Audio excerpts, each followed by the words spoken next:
ভাষার মান রাখতে বুকের তাজা রক্ত ঢেলে দিতেও জানি।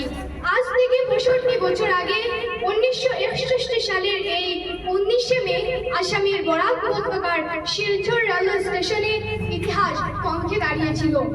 অপরাধ কি ছিল জানেন? অপরাধ ছিল সেখানকার মানুষ বাংলায় কথা বলতে চেয়েছিল, মায়ের দেওয়া ভাষাকে সরকারি স্বীকৃতি দিতে চেয়েছিল। এই অপরাধী সেদিন এক নিষ্পাপ শান্ত নিরস্ত্র মিছিলে গেয়ে এসেছিল বুলেটের বৃষ্টি।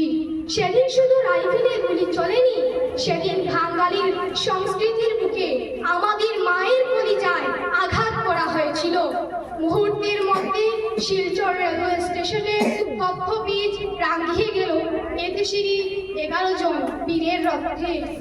আর সেই রক্তস্রোতের মাঝে শুয়েছিল 16 বছরের এক তরুণী কমলা ভট্টাচার্য, যে মেয়েটি আগের দিন রাতেও হয়তো মায়ের কোলে মাথা রেখে পরীক্ষার গল্প করছিল।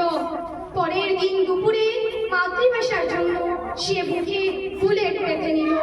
গোটা পৃথিবীর ইতিহাসে এই কমলা ভট্টাচার্যই হলেন প্রথম এবং একমাত্র নারী যিনি ভাষার জন্য নিজের জীবন উৎসর্গ করেছেন। আজ আমরা যে বাংলায় পড়ছি, কথা বলছি, কবিতা লিখছি, তা এই 11টি ভাজা প্রাণীর রক্তের বিনিময়ে কেনা। বন্ধুরা, শহীদরা তো মরে না, তারা বেঁচে থাকেন আমাদের কণ্ঠে। পরিশেষে কবির ভাষায় বলি, মোদের গৌরব মোদের আশা, আমারই বাংলা ভাষা।